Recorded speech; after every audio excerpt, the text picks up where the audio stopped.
전에 제가 중학교에 다닐 때는 일본 사람들이 교육 정책이 좀 우리하고 달랐습니다. 그것은 한국 사람들에게 교육을 안 시키면 마음대로 부려먹을 수가 없고, 교육을 많이 시키게 되면 한국 사람들이 이제 일본 사람들보다 앞서게 됩니다. 그러니까 적당하게 중고등학교 교육까지 시키는 것이 좋겠다. 그래서 대부분 이제 80년 전에 나와 비슷한 세대 사람들은 중고등학교로 끝나곤 했습니다. 저도 중학교를 끝내고 취직을 해야겠는데 고향의 초등학교 교사로 시작해서 내 인생을 시작한 셈입니다. 그런데 내 마음 속에는 중학교에 같이 다닐 때 공부했던 윤동주 시인 생각이 남아있고, 또 우리 잘 아는 황순환 소설가가 같이 조금 선배였습니다. 같이 공부하고 있었고, 홍창이라고 하는 우리 한국 소아과학의 원로고 정말 존경받는 의사입니다. 서울대학교 원장도 하고 아산병 원장도 하고 그런 친구들하고 같이 학교를 쭉 다니는데, 초등학교 교사로 있으면서 나한테도 중요한 책임이 있는데, 내 친구들이 다 사회에서 좋은 일을 많이 할 텐데 나는 어떻게 하는가, 그런 고민을 가지고 있었습니다.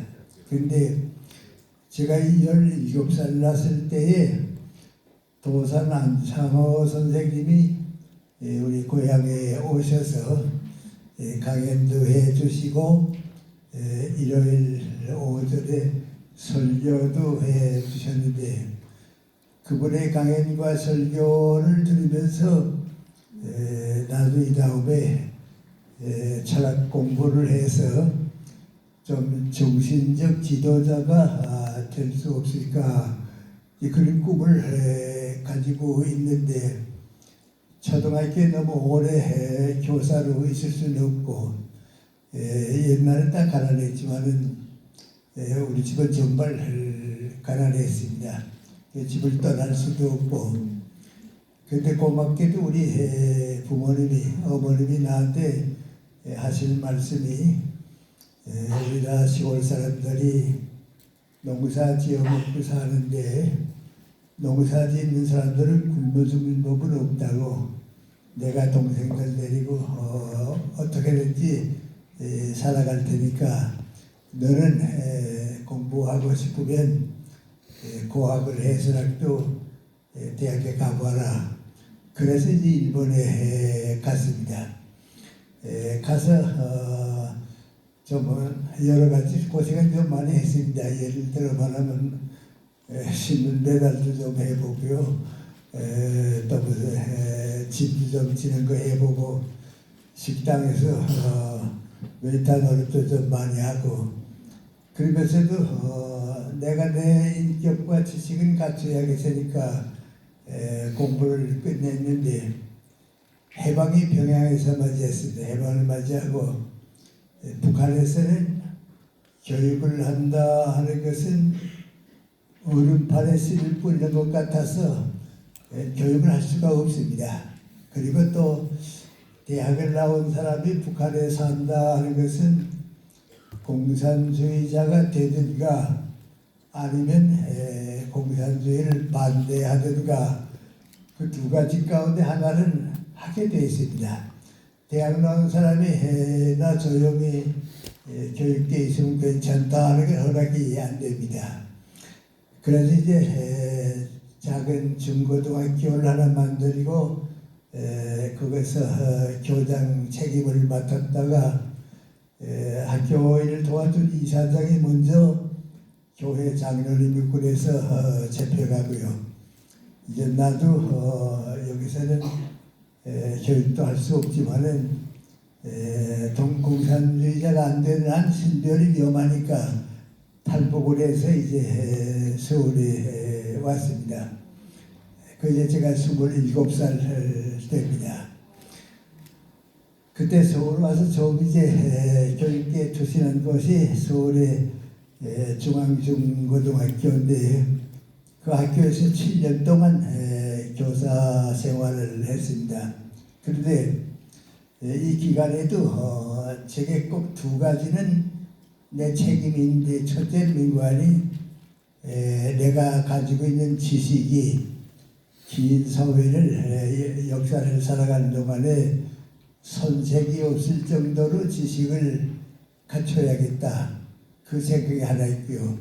또 사회생활을 하려고 하게 되면 최소한 나를 가르쳐 주신 중고등학교 선생님들만큼은 인격도 갖춰야겠다. 그러지 않으면 내 사회생활에서 의미가 없을 테니까.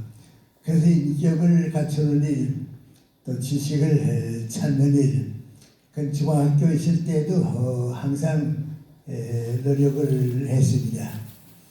근데 제일 고맙게 생각하는 것은 중학교에서 7년을 있었는데 그때 우리 학교에 지금 같으면 이사장이라고 그러겠죠. 그때 교주라고 그랬는데 그분이 인천 김성수 선생입니다.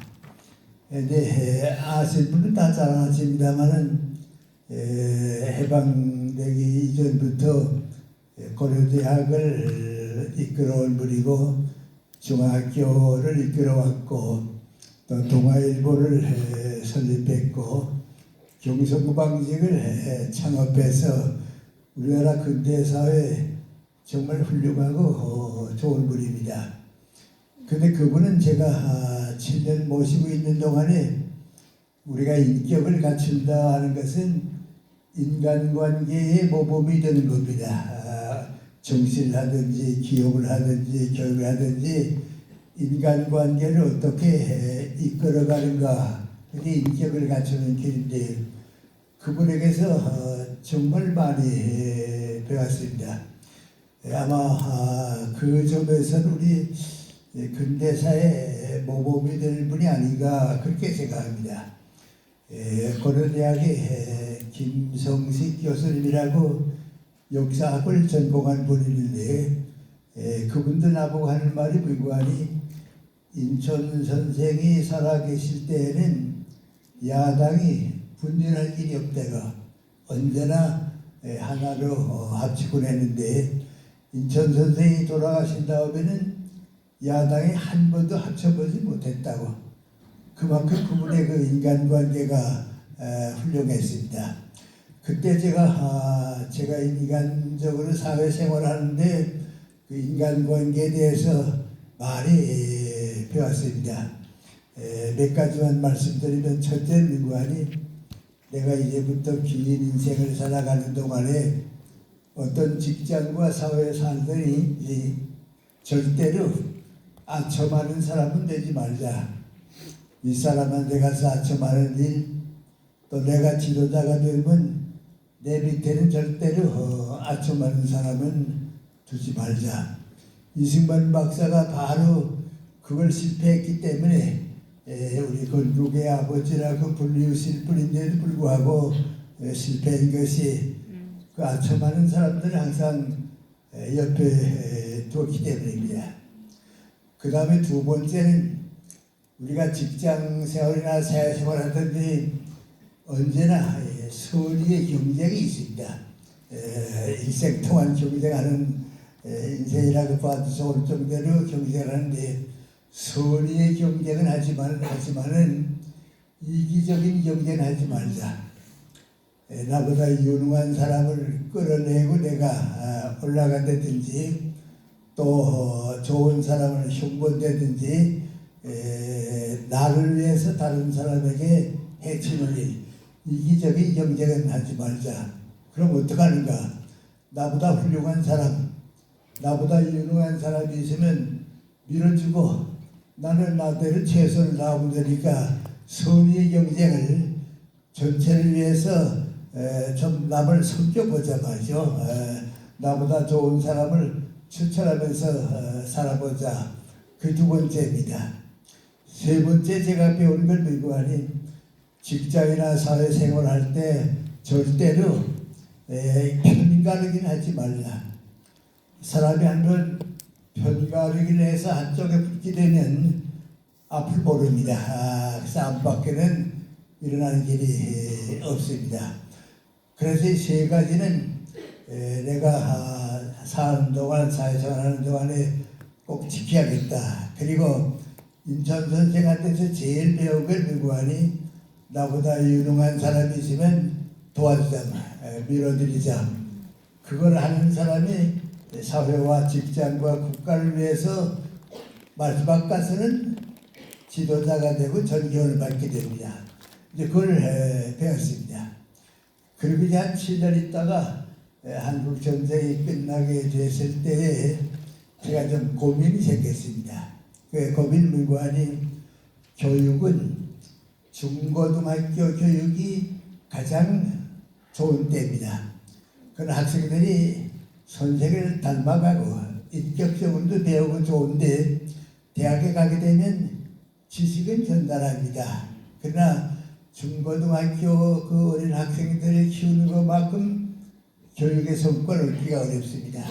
그래서 그대로 중고등학교 교육을 하는가 아니면 대학으로 진출해서 교수가 되는가 그 문제 가지고 좀 고민했습니다.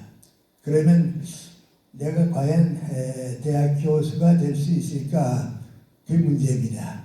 그래서 몇 대학에 시간 강사로 한 학기씩 좀 나갔습니다. 세 대학에 이제 한 강좌씩 좀 가서 끝내면 그 대학에서 내가 학문적으로 괜찮겠다 하면 전임으로 오라고 할 거고 다른 교수님들에 비해서 그동안 공부를 못했으니까 안 되겠다 하면 찾지 않을 테니까 세 대학에 한 학기씩 시간 강사로 나갔습니다. 근데 세 대학의 강의를 끝내고 나니까 세 대학에서 다 전임으로 와달라고 부탁이 왔습니다. 그 제가 중고등학교에 있으면서도 얼마나 내 학문을 공부를 열심히 했다 하는 증거입니다. 그래서 자신을 가지고 이제 연세대학교에 갔습니다. 지금 생각해 보면 그 제 인생의 1단계입니다. 1단계는 30이 될 때쯤까지는 내 인격, 내 지식, 그 누구한테도 지질 않아야 합니다. 인격이 뒤떨어지게 되면 사회생활에서 성공하지 못하고요. 배울 걸 배우지 못하고 알 걸 알지 못하게 되면 큰일 하지 못하게 됩니다. 그래서 사람들은 최소한 30이 될 때까지는 내 인격과 지식을 얻어야 합니다. 좀 미안한 얘기입니다만 지금 우리가 몇 해 동안 정치계에 좀 많이 고민하고 걱정하고 있고 그렇습니다.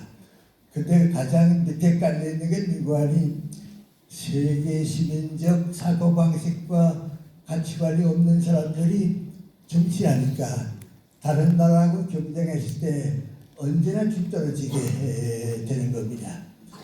지금 우리나라를 이끌어가는 사람들의 대부분 두 가지입니다. 하나는 법조계 출신입니다. 판검사 법조계 출신인데 그분들이 다 유능하고 훌륭한 분들입니다. 그런데 법조계에 있게 되면 사법고시에 합격을 해야 하고 합격이 되게 되면 직책을 가지고 그 안에서만 삽니다. 그러니까 국제 감각이 없습니다. 다른 나라에 가서 일해본 경험이 없고 대학을 다녀본 경험이 없습니다. 미안하지만 그래서 이야기 쉽기 위해서 말씀드리는데 내 가족들 가운데 이제 의사들도 있고 판검사도 있고 교수도 있고 그런데 내 딸을 넷을 키웠습니다.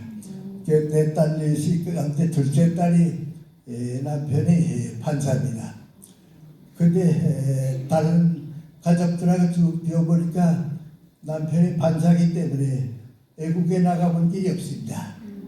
가서 유학을 해본 길도 없습니다.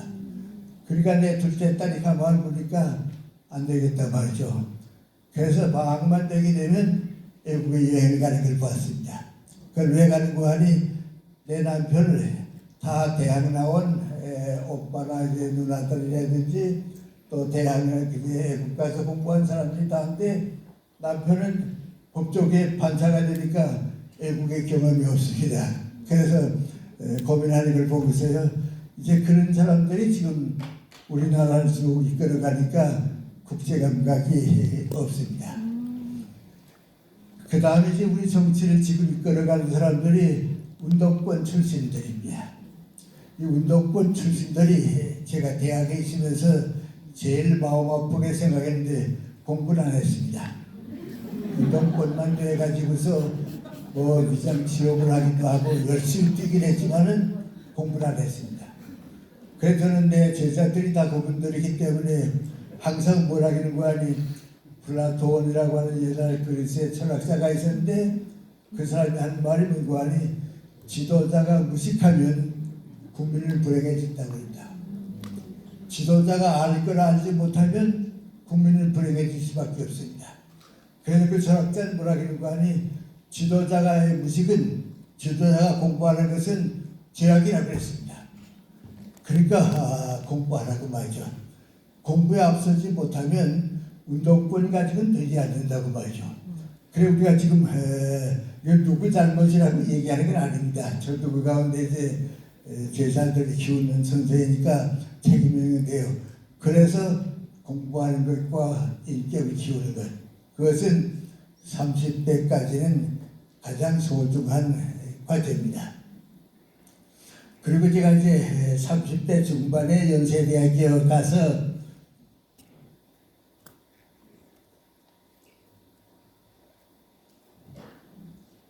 보니까요. 내 선배 교수님들이 해갑이 됐다. 그리고 또 65세 중년이 돼서 학교를 떠나게 됐다. 그러면 내가 볼 때는요. 야 올해도 살았구나. 나도 해갑까지 살 수 있을까 말이죠. 중년퇴직까지 한번 살아봤으면 좋겠다. 그랬습니다. 전 건강이 나빴기 때문에 더군다나 그랬습니다. 그 열심히 한 25년 뛰다 보니까 내가 해갑이 되대요. 난 해갑이 되면 많이 늙고 그런 사람인 줄 알았는데 해갑이 되어 보니까 하나도 늙은 거 없어요. 뭐 조금도 달라진 것도 없고 말이죠. 그때 나는 늙지 않았는데 내 주변 사람들이 옛날이니까야 해갑이 되다니까 자꾸 늙은이 취급해요. 내 후배 교수들이 며칠 전에 학교에서 만나게 되면 인사할 때 안녕하십니까 하든지 일찍 나오셨습니다. 그렇게 인사하던 교수들이 해갑이 됐다고 하니까 이제가 달라져요. 옆에까지 찾아와서 건강은 괜찮으시죠? 그러기도 하고요. 요새 뭘로 소일하세요? 그러기도 하고요. 가만 생각해 보니까요. 이거 내가 늙긴 늙었는가 본데 내가 나보면 늙은 거 없는데 늙긴 늙었는가 보다 말이죠. 근데 우리 교수들은 65세가 정년입니다. 그러니까 내 인생에 주어진 게 이제 5년밖에 없습니다. 그래 해갑되는 해부터 정년될 때까지 열심히 일했습니다. 이게 끝이니까 말이죠. 그 열심히 일하고서 정년이 되니까요. 이제 학교에서 수고 많이 했다고 후배들을 위해서 떠나라고. 그 좋게 말하면 그 생각이고요. 또 어떻게 말하면요. 이제 늙어서 필요가 없으니까 집으로 돌아가라 그겁니다. 근데 그때 다 65세 정년 되면 집으로 돌아갔습니다. 그러니까 나도 고민했습니다. 이거 어떡하지 하고 생각해 봤는데요. 가만 보니까 교수직은 후배들에게 넘겨줘야겠고 공부는 더 하고 싶고 사회는 많은 일을 요구하는데 이제 쉬게 되면 내 인생이 뭘 되냐고 말이죠. 고민했습니다. 그러다가 저는 좀 개인적으로 좀 조금 다른 점이 하나 있긴 있습니다. 민구안이 어려서 태어날 때 아주 건강이 나빴습니다. 나는 내가 50까지 산다고 생각을 못했으니까요. 우리 어머님도 나 키우면서 너 20살까지 사는 것만 좀 도왔으면 좋겠다고 그렇게 키웠습니다. 오래 못 살 줄 알았습니다. 그래서 초등학교를 졸업하고 중학교 가려고 해도 건강이 나쁘고 그래서 고민하다가 아버님이 이제 교회에 다니시고 그럽니다. 그래서 나 혼자 기도 드렸습니다. 그 기도는 간단합니다. 하나님, 나 다른 사람과 같이 어른이 될 때까지 살게만 해주시면 건강을 허락해 주시는 동안은 내가 나를 위해서 일하지 않고 하나님 일 해드리겠습니다. 그러니까 중학교도 가게 해주시고 나도 다른 사람같이 어른 될 때까지 살게 해달라고. 그 어른은 50까지면 충분합니다. 그때까지만 살게 해주시면 내가 하나님 일을 하겠다고. 그리고 출발했습니다. 그리고 이제 중학생이 되고 그랬습니다. 근데 65세가 돼서 정년이 되는데 하나도 늘린 거 없어요. 공부도 더 하고 싶고요. 그때 내가 생각해 민구안이 다른 사람은 모르지만은 나는 14살 났을 때 인생을 다 포기하고 하나님과 기도해서 출발했는데 나는 집으로 돌아가면 안 되겠다. 일해야겠다 말이야. 그래서 이제 우리 철학과에서 성별회가 있는데요. 성별 때 내가 그랬습니다. 나 오늘 늦둥이로 연세대학교를 졸업하는데 졸업생은 사회 나가서 일하는 거라고 내일부터 열심히 여러분과 같이 사회 나가서 일할 테니까 도와달라고 나도 여러분 도와드리겠다고 그리고 5년 동안 정말 열심히 일했기 때문에요. 65세 돼서 정년이 되니까요. 더 일할 수 있을 것 같아요. 이게 사람이 일 놓치면 안 되겠다 말이에요. 그래서 60에서 다시 시작했습니다. 60에 다시 가서 80될 때까지는 늙을 때는 제가 하지 않았습니다. 할 필요도 없었고요. 정말 일 많이 했습니다. 책도 그때 다 쓰고요. 강연도 그때 많이 다니고요. 시간에 여유가 생기니까요. 미국 캐나다의 교포들을 위해서 강연도 가게 되고요. 또 세계적인 학자들도 좀 만나게 되니까 기회가 생기니까요. 공부하고요. 그래 65세에서 85세, 80될 때까지는 내가 인생에서 제일 넓게 일 많이 했습니다. 근데 82세쯤 됐을 때입니다. 여러분 잘 아시는 내 친구들 가운데 안병 교수님, 김태길 교수님 다 좋은 교수님들인데요. 동갑입니다. 그때 우리 철학계토에서 같이 일하고 그때는 아들 철학계 삼총사 하면 우리 세 사람을 얘기할 때입니다. 아마 한 50년 동안 같이 정말 일 많이 한 친구들입니다. 그 80이 넘어서 우리 셋이 한 번 국회에 갔다가 만났습니다. 차를 마시면서 이런 얘기 저런 얘기하다가 이런 얘기가 나왔습니다. 계란에는 노른자위가 있어서 병아리도 까나오고 계란꽃이라 합니다. 인생도 80까지 살아보니까 계란의 노른자위에 해당하는 것만큼 행복하고 보람 있는 나이가 있었을 텐데 그게 몇 살쯤이었을까 그런 얘기가 나왔습니다. 처음에는 다 50부터 시작하지 않았나 그랬습니다. 근데 선진국가는 그게 가능합니다. 여러분 시대는 가능합니다. 우리 시대는 50대에는 일을 열심히 했습니다. 그러나 내가 내 인생을 사는 건 아니었습니다. 직장에서 시킨 일하고 윗사람이 하는 일을 한 것뿐이지 내 인생을 생각은 없습니다. 선진 사회는 50이 가능하지만은 우리는 후진국가이기 때문에 60은 돼야 한다. 그 60부터 몇 살까지가 계란 놀자에 같이 좋은 나이였을까? 사람은 성장하는 동안은 늙지 않습니다. 사람이 늙었다 하는 게 민구하니 이전도 성장 못하게 됐다. 성장이 끝나면 늙습니다. 나이하고 물을 필요가 없습니다. 80이 돼서도 성장하는 사람은 늙는 건 아니고 50도 성장 못하게 되면 끝나니까 늙게 되는 겁니다. 그래서 성장하는 동안은 늙지 않는데 살아보니까 우리 셋이 다 살아보니까 65세부터 지금까지 쭉 시작했는데 60부터 시작해서 75세까지는 성장했다. 우리가 다 봐도 그렇단 말이죠. 나도 평생에 이제 4권은 책을 낭비하겠다 하는 생각을 가지고 교사 생활했는데 한 권은 대학에 있을 때 썼습니다. 나머지 3권은 다 70대에 썼습니다. 그러니까 그때가 없었으면 내 학자로서의 생명이 없어지는 겁니다. 그러니까 75세까지는 성장했다. 우리 김태길 선생이 한국인의 가치관이라고 좋은 책을 썼는데 76세에 썼습니다. 그러니까 60에서 75세까지는 성장한다. 누구나는 성장해야 한다. 더 올라가는 사람은 더 갈 수 있고 끝나더라도 75세까지는 성장한다. 근데 우리가 지금 80이 넘었는데 이제는 어떡하는가? 성장을 못하더라도 지금 성장한 수준을 유지해 나가자. 그대로 이끌어 나가자.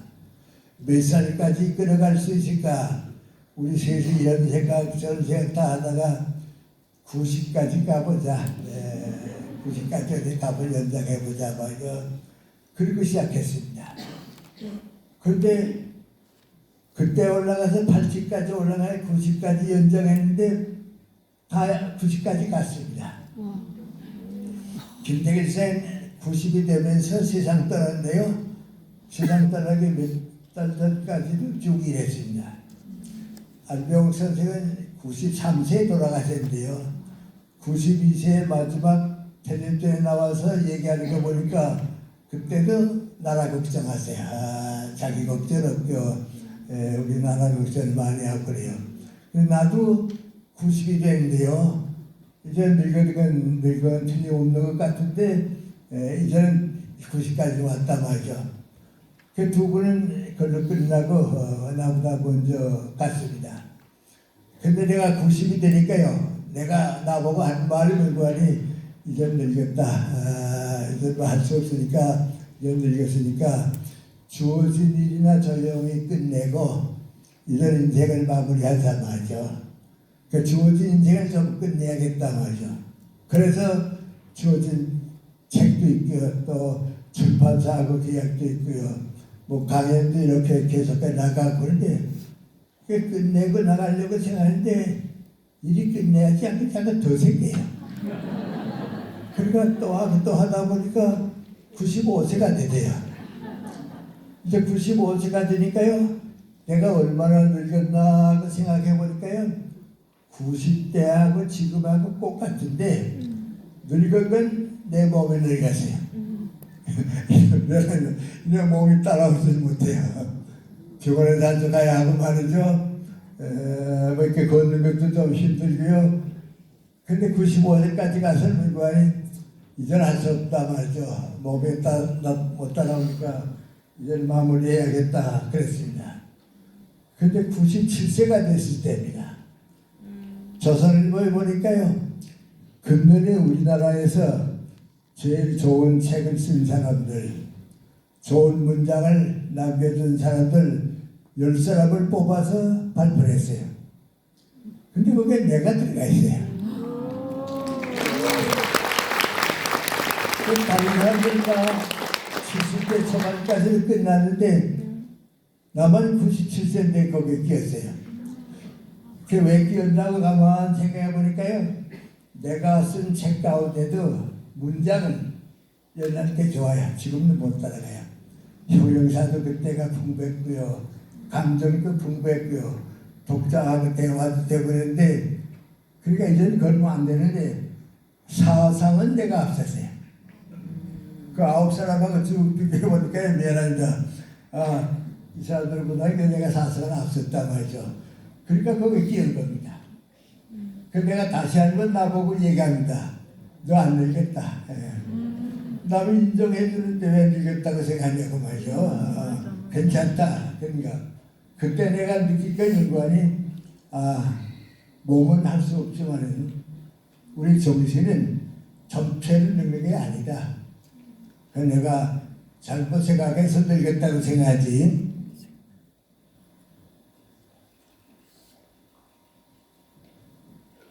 그 늙는 건 자기 손에다. 그래도 나이가 이미 95세 되니까 이제 70가 됐으니까 할 수 없거든요. 그래서 이제 그럽니다. 100세까지 갈지도 모르겠다 말이죠. 그래서 용기를 내 겁니다. 갑자기 생각이 납니다. 우리 철학과의 정석회 교수님이라고 제일 원로십니다. 오래 사셨습니다. 그 교수님이 92세인가 3세쯤 됐을 때 제가 모시고 어디 좀 가게 됐습니다. 차 타고서 나 잊지 않고 그러든지 오른쪽 앉아서 가시다가 심심하시니까요. 나를 쓱 보시더니 가만히 있자 김 교수가 연세가 어떻게 됐더라 그러세요. 그래서 76세입니다. 그랬더니 아무 말씀도 안 해요. 한참 있다가 혼자 뭐라 그런지 아세요? 좋은 나이옵시다. 좋은 나이옵시다. 90이 넘은 노 철학자가 후배 교수가 76세라 그러니까 얼마나 좋은 나이. 그때 내 생각에 민구하니 나도 90 넘어서도 후회하지 않아야겠다 말이죠. 왜 이렇게 살았냐. 내가 나 자신에 대한 책임은 안 해야겠다. 그래서 이제 99세가 됐습니다. 이제 100세까지 온 셈입니다. 그래도 일이 있으니까 그냥 일을 하고 있는데요. 조선일보하고 동아일보하고 있어 나한테 칼럼을 좀 써줬으면 계속해서 써줬으면 좋겠다 그래요. 근데 그 전부 젊은이가 들입니다. 교수들은 교수가 쓰는 글이 있고요. 또 무슨 이제 다른 사람들한테 예술가 예술이 있고 신문에 칼럼을 이거 쓰는 그 논설위원들 또 그게 젊은 가가 돼요. 그네가 그 젊은 가들하고 끼어서 될 수 있을까 어떡하지 걱정했습니다. 그런데 뭐 두 곳에서 다 부탁하니까 써보자 말이죠. 그 쓰기 시작했습니다. 조선일보는 1년에 한 번씩 쓰는데 3년을 쓰니까요. 분량이 좀 많아졌습니다. 그 많아진 분량을 작은 책 2권이 되는데요. 그 한 권이 중국어로 번역이 됐습니다. 그래서 100살 넘어서 내 책이 중국 독자가 생겼으니까요. 저 마음이 흐뭇하게 쓰기 잘했단 말이죠. 그 3년을 썼습니다. 동아일보는 지금도 계속 가고 있습니다. 언제까지 써달라고 할지 모르겠고요. 지금까지 계속 가고 있는데 조선일보를 그만두니까 이번엔 또 중앙일보에서 써달라고 말이죠. 그래서 지금 계속 가고 있습니다. 오늘 나갈까요? 모르겠습니다. 금요일에 나갈까니까 오늘 것 같습니다. 독자들 가운데 내 글을 읽은 사람 가운데 재미있게 읽었는데 마지막에 읽고 나니까 그만 조금 눈물이 났다고 말이죠. 이게 인생이라구나 말이죠. 눈물이 났다고. 그래서 내 글을 읽고서 눈물이 났다고 하는 게 미국이 아직도 내가 감정적으로 늙지 않았다는 겁니다. 우리가 책을 읽을 때 모르고 있죠. 모르겠지만요. 젊은 사람의 글은요. 나이 암만 들어서도 암만 젊어서도 공감이 있습니다. 그건 감정이 늙지 않았기 때문에 그렇습니다. 근데 김태길 선생, 안병 선생도 다 그런데요. 우리 셋이 젊었을 때에 문학을 좋아했습니다. 소설을 많이 읽었습니다. 젊었을 때 문학을 좋아한 사람들은 감정적으로 풍부합니다. 그러니까 이제 저 같은 사람은 내 나이와 비슷한 젊은 사람 볼 때 민관이 얘기 좀 해보고 지나보면요, 아, 저 사람은 젊었을 때 문학을 좋아했구나 느낍니다. 또 그걸 풍부한 사람은 글을 쓸 수 있습니다. 그래서 이제 몇 달 지나게 되면 94세가 끝나니까 95세가 됩니다. 근데 대단히 미안하지만 이제 늙었다는 생각이 버리자. 워낙 늙었으니까 뭐 늙었다 한다 그런 생각은 버리고 젊게 살자 말이죠. 제가 이런 때에 민관이 60이 넘어서부터 지금까지 내가 쭉 하늘을 쭉 보니까요. 다른 사람들은 그 당시에 다 인생을 두 단계로 살았습니다. 30까지는 넓은 의미의 교육을 받은 기간이고요. 65세까지는 직장에서 사회생활 한 거고요. 다 거기서 끝났는데 나와 내 친구들은 그때 다시 시작했습니다. 그래서 90까지 갔습니다.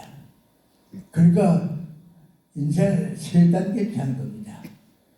그 세 단계 가운데 언제가 제일 소중했냐 그렇게 물으면 제 3단계가 소중합니다.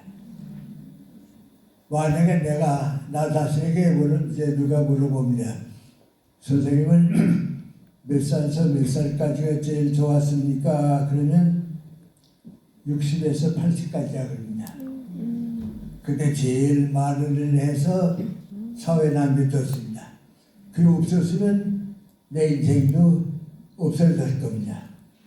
제가 오늘 이 말씀으로 처음 단계 말씀드린 게 민관이 두 가지입니다. 내 인격과 지식은 항상 사회에 뒤지지 않게 계속해야 합니다. 그게 뒤지면 인생이 뒤지니까 그렇습니다. 그 다음에 두 번째는 필요 없이 늙을 필요가 없습니다. 사람은 정신적으로 노력한 사람은 늙지 않습니다. 인생을 늙지 않게 사는 겁니다.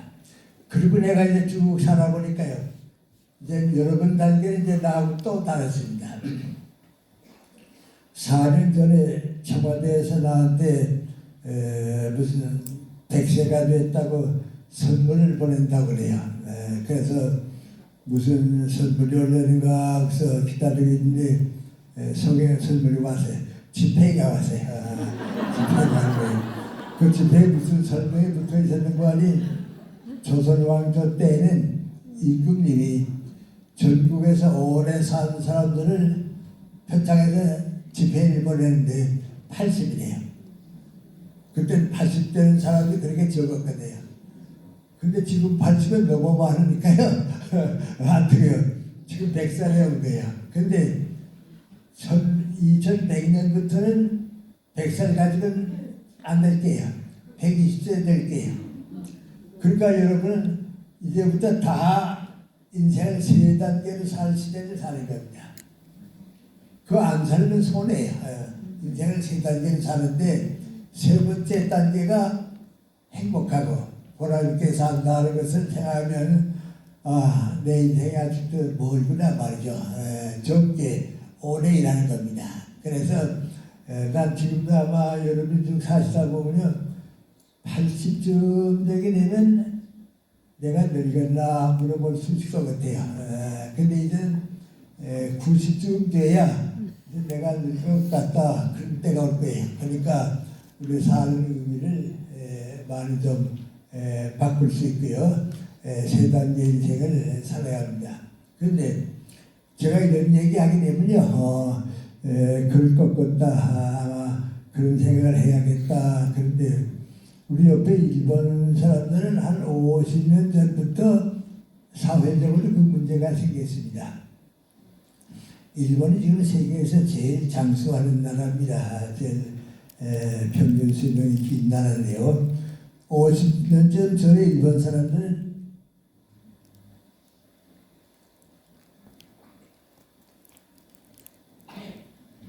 60이 되니까요. 남자들은 직장에서 가정으로 돌아오게 되고요. 아들, 딸들은 다 독립해 나가니까요. 부부가 남거든요. 그 이제는 다시 한번 사회인으로 태어났는데 이제 20, 30년을 뭘로 보내는가, 어떻게 사는가, 그게 사회 문제가 됐어요. 그 사람들이 무슨 걱정을 제일 많이 했는가 하고서 쭉 좀 살펴보니까 뾰족한 무슨 구체적인 건 없고요. 세 가지인데요. 첫째가 민관이 공부 다시 하라고 해요. 과거에 공부하는 사람은 계속하고 뭐든지 좋으니까 다시 배워라 말이죠. 그때 배우는 건 내 인격을 키우는 거고 사회인으로 성장하는 거니까 다시 공부해라. 그 다시 공부하는 가운데 첫째가 민관이 독서 많이 해라 말이죠. 늙을수록 책을 읽는 사람은 안 읽는다. 책을 안 읽는 사람은 늙습니다. 그러니까 독서를 많이 해라 그겁니다. 난 지금까지 살아온 동안에 두 가지 좀 느꼈습니다. 옛날 삼성그룹에서 대졸 신입사원을 뽑았습니다. 120명씩 이제 많이 뽑았으니까 이렇게 연수 교육을 시키곤 했는데요. 이병철 회사에 나보고 좀 많이 도와달라고 그래서 많이 도와드렸습니다. 내가 한번 그 대졸 신입사원들한테 물어봤습니다. 여러분이 대학 다닐 때까지 이 책은 내 인생에 있어서 고전의 의미가 있다. 고전다운 책이다를 10권 이상 읽어보니 손들어보라 그랬습니다. 없습니다. 5권 이상 손들어보라 없습니다. 그 내가 그랬습니다. 여러분이 삼성그룹에 와서 과장이 될 때까지는 미안한 것도 없고 일 열심히 하면 된다 한다고. 왜? 과장 될 때까지는 시킬 일을 하면 되니까 그랬습니다. 그런데 이제 부장이 되고 임원 되고 올라가게 되면 내 밑에 사람들을 정신적으로 이끌어줘야겠는데 내가 자신이 없어진다. 가진 거 있어야 끌어지죠. 그러니까 지도자가 못 된다고 말이죠. 그러니까 이제라고 좀 독서를 많이 하라고. 그래서 나를 키우라고 말이죠. 그랬습니다. 그런데 몇 해 전에 삼성그룹의 사장들 위해서 강의를 간 일이 있는데요. 한 분이 나보고 그래요. 당신이 과장을 있을 때 나한테 그 얘기를 들었다고 말이죠. 그리고서 정말 공부했다고 말이죠. 그 지금은 삼성그룹에서 유일하게 누굴 뽑는가, 인문학을 한 사람 뽑아요. 경영학이다 뭐 그건 누구나 할 수 있는 거고 정신적으로 인격을 키우니까 인문학 한 사람을 뽑는 건 삼성그룹입니다. 그 민관이 독서한 사람이 지도력을 가지고 독서를 못한 사람은 더 성장을 못했기 때문에 그렇습니다.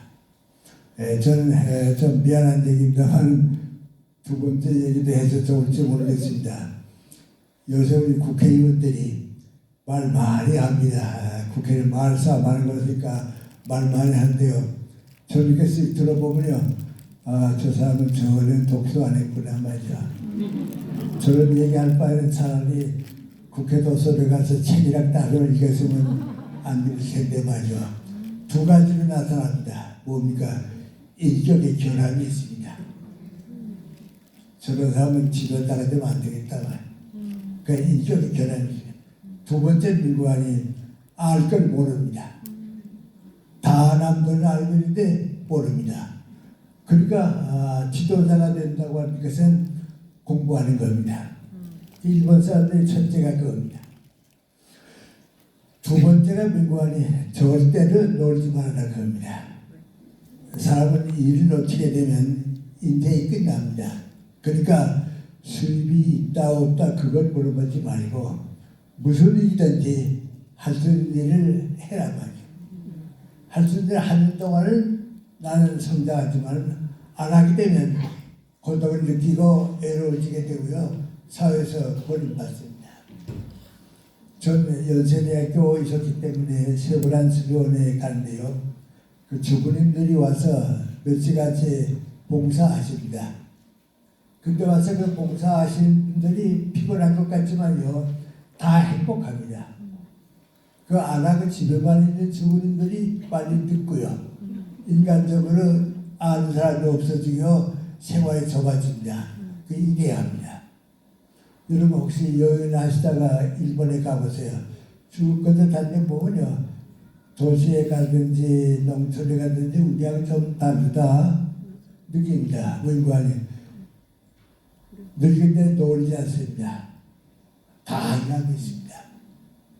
근데 우리는 전면한다면 80대 대학 출신들도 다 늙었습니다. 다 내가 늙었다고 늙었습니다.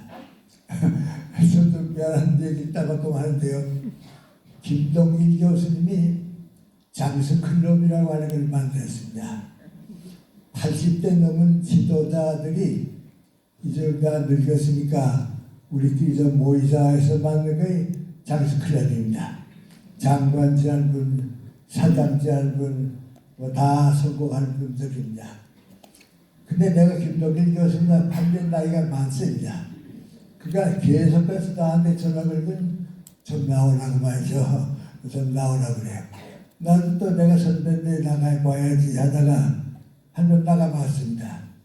한 20명이 지금 모였는데요. 미안합니다. 나가서 쓱 보니까요. 아이고 여기 나오면 나도 늦겠다 말이죠. 이 사람들 가면 나도 늦겠다 말이죠. 그래서 한 번 안 나갔습니다. 근데 좀 미안한 말씀 드릴까요? 그럼 늙은이들한테 안 나가니까요. 젊은 사람들한테 가보거든요. 가보면요. 후배 교수들이 은사 대접하기 때문에 오래 같이 쉬려고 안 해요. 그러니까 다 같은 교수를 쓸 때는 괜찮았는데 이제 자기들이 교수가 되고 나는 교수가 이제 끝나가니까요. 이제 나보고 교수라고 안 주고 선생님이라고 그래요.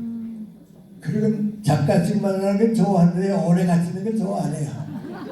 그래서 이제 안 되겠다. 후배들끼리 즐겁게 살아야겠다. 그러면 늙은이들한테 가려면 내가 늙을까봐 틀리고 젊은 사람들한테 가려면 좋아하지 않고 그럼 갈 데가 없다 말이죠. 갈 데가 없다. 그래서 생각한 게 미국안이 사회적으로 성공한 사람하고 경쟁하자. 뭐든지 사회적으로 성공한 사람하고 경쟁하면 그 경쟁하는 동안은 내가 안 드실 테니까 지금도 좀 미안합니다만 누가 더 좋은 글을 쓰는가 봅니다. 그러니까 좀 보람이 있습니다. 공부하게 되고 일하게 됩니다. 그 이제 일본이나 우리나 똑같이 좀 달라지게 하는데 그건 미관이요. 대학 출신들은 60대가 넘으면 뭔가 한 가지씩은 취미 활동을 합니다. 근데 그 취미 활동한 사람들이 대학이나 직장에서 할 때보다도 더 행복하고요.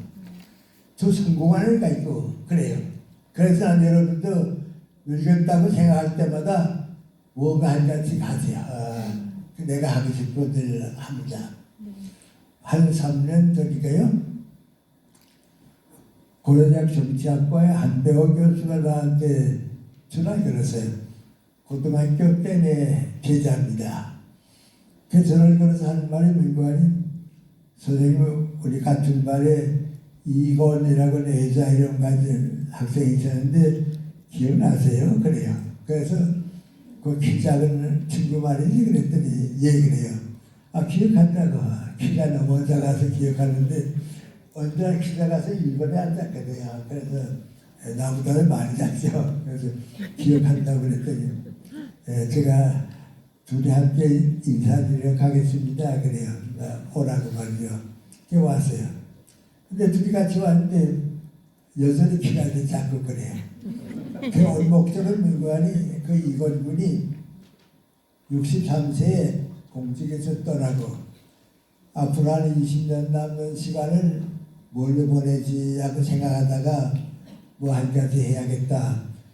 중학교 때부터 글씨 쓰는 걸 좋아했습니다. 그래서 서예 공부 시작했습니다. 그때까지 못 듣다가 63세에 서예를 시작했습니다. 그래서 서예를 시작하게 되면 한문을 취급하게 되니까 자연히 공부하는 게 많이 있거든요. 누구의 시도 읽게 하고 뭐니까 이제 그게 조서야 하니까요. 그걸 시작했습니다. 그래서 이번에 과학원에서 전시회가 있는데 은사님이니까 좀 와달라고 봐야지. 그래서 겁니다. 그래서 수고했다 그랬어요. 그래 내가 키가 너무 작으니까요.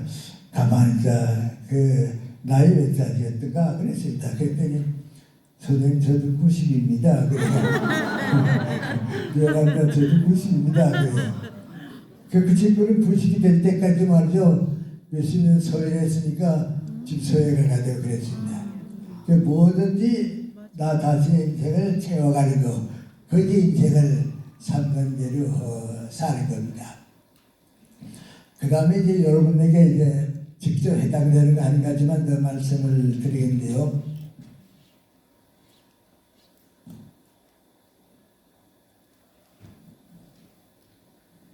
사람을 왜 세상에 태어났는가 하고 이제 지금 세대가 돼서 생각해 보면요.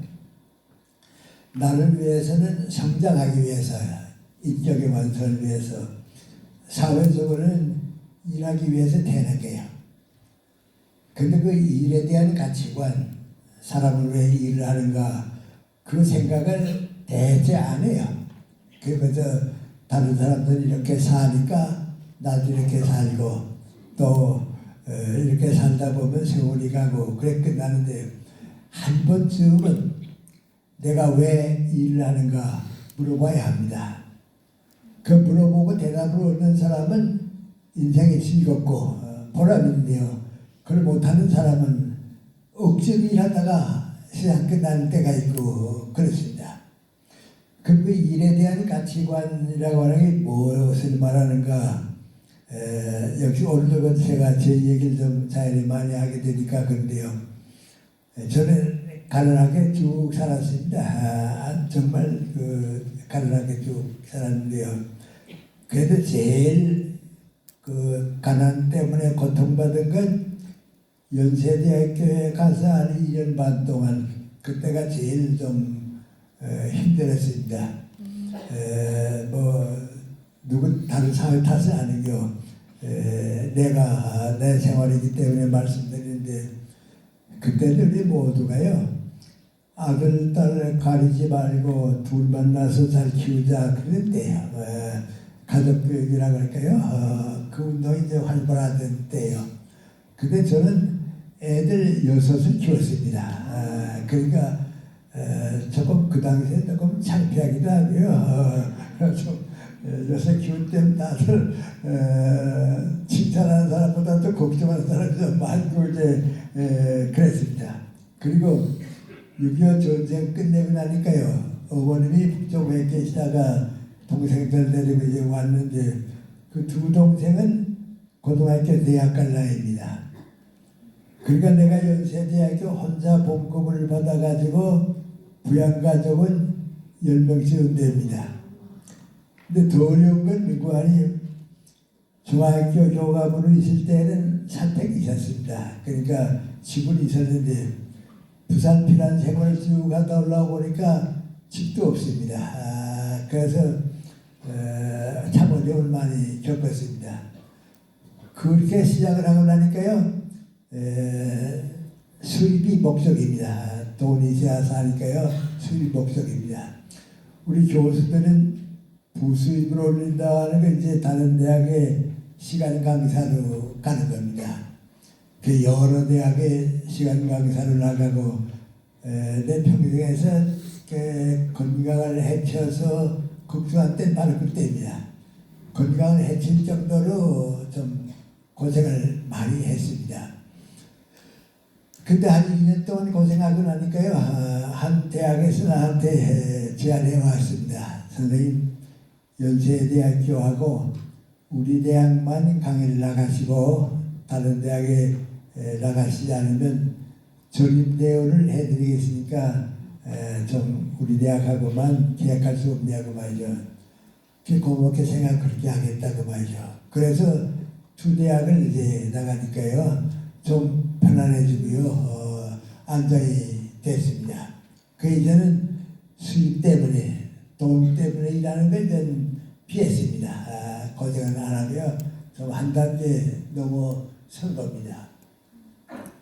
그리고 이제 얼마 있는데 한번 대구에서 내 제자가 중고등학교 교감인데 찾아왔습니다.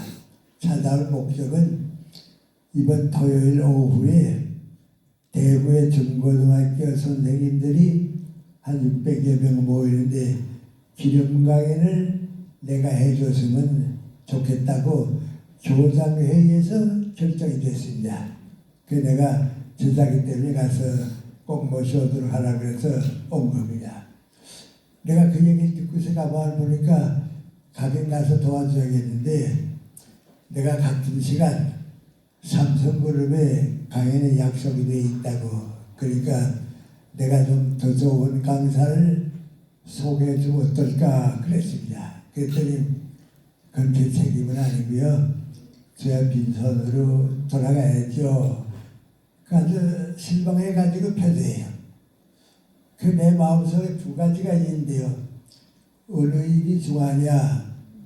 중고등학교 선생님들한테 이런 강의를 하는 것은 평생 가도 몇 번 안 오는 일인데, 소중한 일인데 가야겠고, 약속은 이미 삼성그룹에 돼 있기 때문에 취소할 수가 없고, 또 한 가지 물건이 삼성그룹에 갔다 오면 배차해 주니까 교통 걱정 없고 또 강사료가 많습니다. 대구에 가게 되면 많아야 삼성그룹에 반잔 안 됩니다. 경제적으로 손해도 보고 그럽니다. 그래도 마음속에 내가 교육자인데 앞으로도 교육계에서 일생을 마칠 사람인데 그래도 대구를 가야지 말이죠. 그 생각이 무겁습니다. 그 내가 내 제자 보고서 좀 기다려보라고 말이죠. 그 삼성그룹에 부탁을 해가지고 용서해주면, 허락해주면 내가 대구에 가겠다고 부탁했습니다. 그래서 다 시간 짜보고 하더니 야기가 됐습니다. 그 대구에 토요일에 갔다 왔습니다. 하루, 옛날이니까요. 하루 종일 고생하고 저녁 때 늦게 서울역에 도착해서 버스를 타고 버스 안에서 생각해 봤습니다. 내 생각은 인간이 너 오늘은 잘했다. 앞으로는 무슨 일이 더 소중하냐. 일의 가치를 따져서 일하지. 무슨 일이 더 수입이 많냐. 그걸 내 생일 다 맞추면 안 되니까 오늘 선택 잘했다. 앞으로 그렇게 살자 봐야죠. 그래서 생각을 바꿨습니다. 그 언제나 무슨 일이 더 소중하냐. 그 일의 가치를 따지면서 살았습니다. 한 15년 동안 쭉 그렇게 살다 보니까요. 나도 모르는 변화가 두 가지 생겼습니다. 첫째 명관이 수입을 위해서 하는 일은요. 수입과 더불어 끝납니다. 돈 때문에 하는 일은 이게 돈과 더불어 끝나는데 일의 가치를 찾아서 일하게 되니까 일이 또 다른 일을 만들고 그 일이 또 다른 일을 만듭니다. 그러니까 일이 자꾸 많아집니다. 그러니까 결과적으로 어떻게 되는가? 일을 많이 하는 사람이 수입이 많으니까요. 돈을 위해서 하는 일은 돈과 더불어 끝나지만 일의 가치를 따지는 거 보니까 일을 사랑하는 사람이 수입이 더 많아집니다. 또 그럴 수밖에 없습니다. 더 큰 변화가 또 하나 있는데 그 인간이 돈 때문에 일할 때는요 피곤하고요 일하기 싫고요 이런 일을 왜 하는가 그럽니다. 그런데 일의 보람을 느끼고 가치를 찾아서 일하니까요 일이 즐겁습니다. 아무리 일해도 피곤하지 않습니다.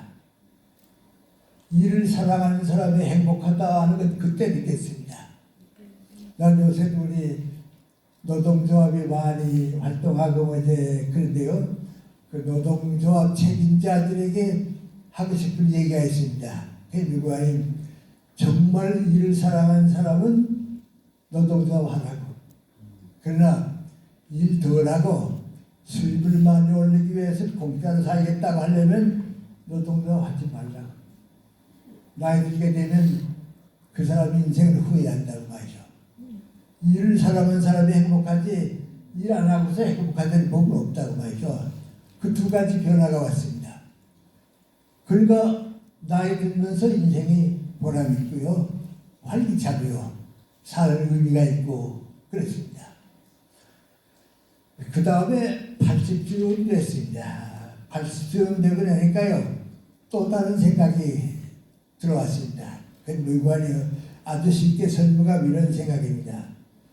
나는 그때까지요, 100사람이 100가지 일을 하면 일의 목적이 100인 줄 알았습니다. 여러분 다 주어진 일을 하니까요, 각각 일의 목적이 다 다른 줄 알았는데, 나이 들어서 가만 생각해 보니까 그게 아닙니다. 100사람이 100가지 일을 하는 것 같아도 일의 목적은 다 똑같습니다. 그런데 그거 깨닫는가 깨닫지 못하는가 하는 것이 어떤 면에서는 지도자가 되느냐 못 되느냐 하는 거하고 연결되는 것 같아요. 왜 일의 목적이 똑같습니까? 모든 사람이 다 자기 일을 하는 것 같아도 일의 목적은 민구하니 내가 그 일을 함으로써 그 사람들이 행복하게 인간답게 살 수 있도록 도와주는 겁니다. 정신은 내가 좋은 정신 함으로써 모든 국민이 인간답게 행복하게 살기 위해서 도와주는 것입니다. 기업을 통해서 가난한 사람들이 혜택을 입고 내가 하는 기업 때문에 더 많은 사람이 행복해지게 되니까 하는 겁니다. 그걸 깨닫게 되면요, 달라집니다. 저는 그 사회생활을 많이 해보진 않았지만요, 선진 국가에 가서 생각하고 우리하고 좀 다른 점이 하나 있습니다. 그 미국이 선진 국가에서는요, 무슨 학교 재벌이다, 교육사원에서 돈 벌었다, 그건 전혀 없습니다. 교육은 주기 위해서, 나에게 주는 것은 교육자는 주기 위해서 하는 거지, 교육자가 학교 해가지고 돈 벌었다, 그건 죄악이라고 생각합니다. 그건 수입하고 관계가 없습니다. 주기 위해서입니다. 또 하나는 미국안이 종합병원은 병원이 돈 벌기 위해서 하는 게 아닙니다. 병원은 많은 환자들을 위해서 마침 환자를 도와서 고수입을 가지고 더 많은 환자를 도와주기 위해 하는 거지, 병원이 돈을 벌었다 하게 되면 그건 병원도 인정을 안 합니다. 대학 부속병원 같은 게 그렇습니다. 그리고 은행이 다르습니다. 은행은 경제를 관리함으로써 사회 경제를 도와준 것이지, 우리 은행이 돈을 벌었다, 우리 은행이 얼마씩 올라갔으니까 우리 사람들이 잔체 베풀어서 몇 억씩 보너스 받았다, 그거 안 합니다. 그 사업을 하는 사람은 은행 아닙니다. 그만큼 우리가 수입을 가지고 사는데요, 그걸 바꿔야 합니다. 그래서 가난한 사람이나 부한 사람이나 교육자나 누구나 내가 그 일을 함으로써 그 사람들이 좀 더 보람있게 행복하게 해주기 위해서 하는 겁니다. 그렇게 되니까 또 두 가지 생각의 변화가 옵니다. 과거에는 내가 나 수입을 위해서, 돈을 벌기 위해서 일하는 줄 알았는데, 그걸 깨닫고 나니까요, 이제 내가 돈을 줄 줄 압니다. 그 내가 도와줘야 그 사람들이 행복하겠다. 내가 도와주면 그 사람들이 좀 더 인간답게 살 수 있는데 도와줘야겠다. 가지는 것이 아니고 주는 것으로 변합니다. 그 다음에 또 하나의 변화가 뭐니, 그렇게 사는 사람이 나이 들었을 때 사회로부터 고맙다, 수고했습니다, 우리 왜 이래줬습니다, 인생의 보람을 느끼는 겁니다. 그건 점치러 오는 게 아닙니다. 근데 누구나 그거 하게 되어 있습니다. 한 가지만 내가 겪었던 얘기 할까요? 우리 문재인 대통령이 들어오고 얼마 안 됐을 때, 우리 강릉에 다니는 KTX 그 고속도로가 생겼을 때입니다. 그때 그 KTX 고속도로 열차가 강릉에서 떠나야겠는데 기계가 고장나서 떠나지를 못했습니다. 그 시간이 이제 늦어지고 그랬습니다. 그러니까 그 철도청의 총책임자가 뭐라고 얘기했는 거 아니, 너무 날씨가 갑자기 추워지니까 기계가 어른성을 어른보내라고 그랬습니다. 그래서 나도 그 얘기 듣고서요. 아, 이게 우리 사회가 여기 병이 있구나 말이죠. 기계가 추워서 고장났다고 하는 건 세계 어디 가도 없습니다. 초등학교 애들도 그런 생각은 안 합니다. 근데 그만큼 교통에 대해서 모르는 사람이 그게 같다고 하는 거. 그 지금 우리 다 그렇게 살아요. 그렇게 되면 그 사회는 병듭니다. 가라고 그래도 그 전문가가 가야지. 제가 가서는 철도 사업이 행복해지지 못합니다. 제일 못 갑니다. 그래 할 겁니다. 또 그런 사람을 내 가까운 사람이라고 해서 그 사람의 직장 죽이면서 보내는 사람은 더 나쁩니다. 지금 우리 그렇게 잘못 삽니다. 그 대신 어서 운전 이사가 돼도 괜찮습니다. 매일 수백만 명, 수백 명을 설립을 대할 때 친절하게 행복하게 대해주는 사람이 그 사람 때문에 설립들이 행복해집니다. 그 사람이 행복자입니다.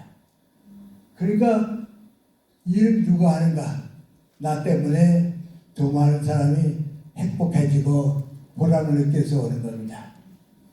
저는 미안합니다만 누가 뭐라고 미안하든지 나는 지금 굉장히 행복하고 부자라고 생각합니다. 두 가지 때문입니다.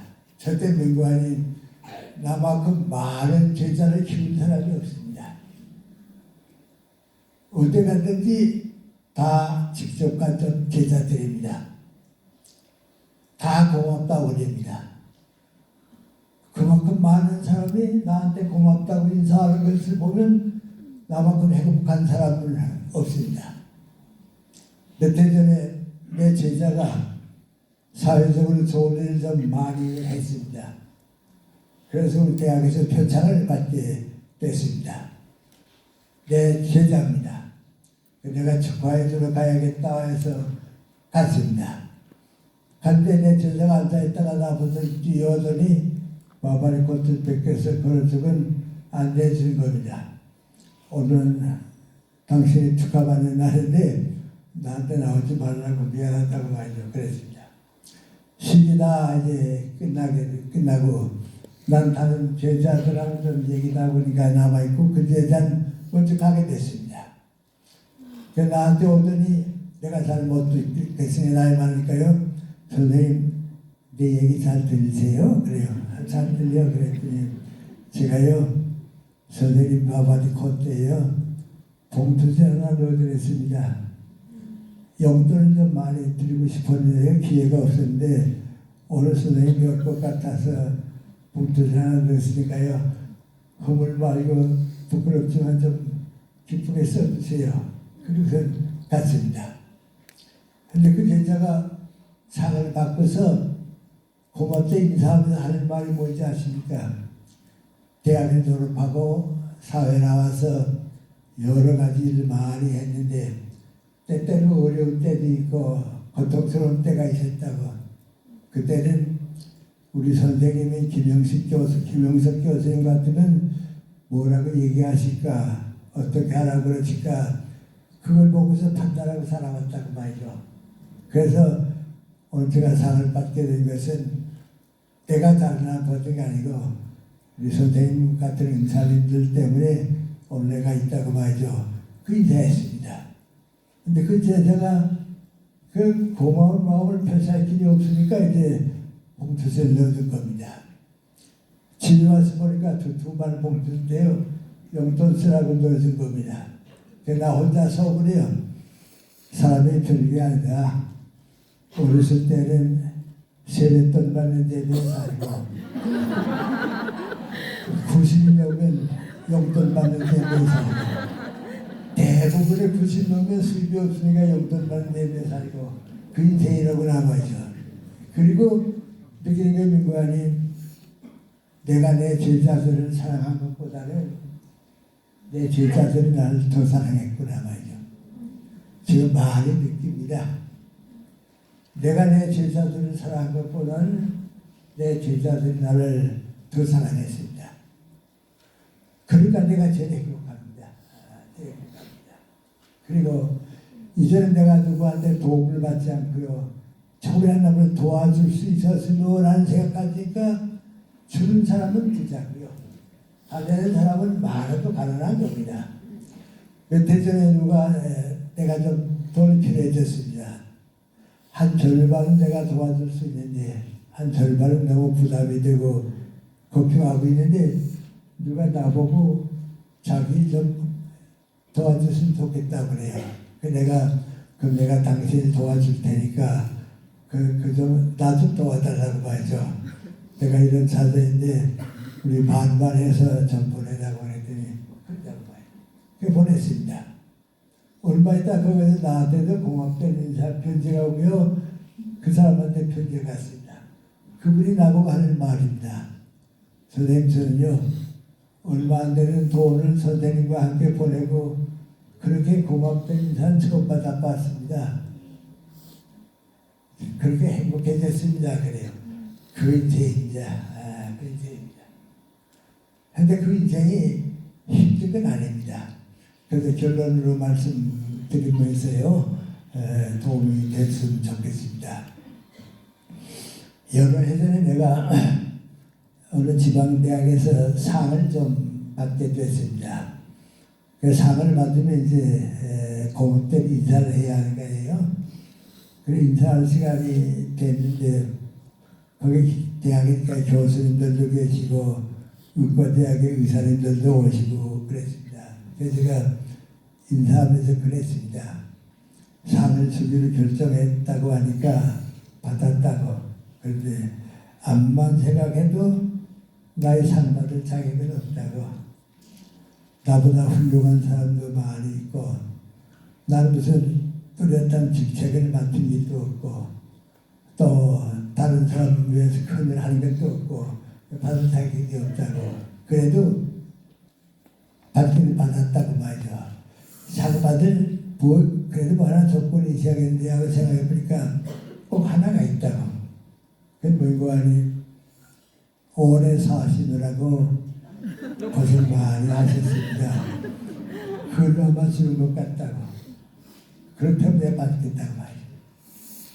정말 어려운 시대에 살았습니다. 참 많이 고생을 겪으면서 살았습니다. 그러니까 그분들 보고 하는 말이 뭔가 하니 그러나 저는 행복합니다. 왜냐하면 사랑이 있는 고생이었기 때문에 그 사랑 있는 고생이었기 때문에 내가 행복합니다. 내가 누군가를 위해서 더 많은 사람을 위해서 사랑으로 고생하지 않았다고 하면 오늘 내 인생이 없습니다. 다른 사람보다도 사랑하기 위해서 더 무거운 짐을 지고 또 고통을 느끼고 어떤 때는 눈물도 느끼고 어떤 때는 마음의 기쁨도 느끼고 살았기 때문에 내가 행복하다고. 인간은 사랑이 있는 고생이 있는 것만큼 행복해지는 것을 깨달았다고 말이죠. 그랬습니다. 그 인생입니다. 그리고 나이 들게 되면 누구나 그걸 느끼게 됩니다. 아까 내 친구인 안병욱 선생이 얘기를 했는데요. 한 번 안병욱 선생이 나한테 전화를 걸었어요. 전화를 걸어서 우리 긴 세월을 함께 일하긴 했는데 김태균 선생님 먼저 가시고 우리 둘이 남았다고.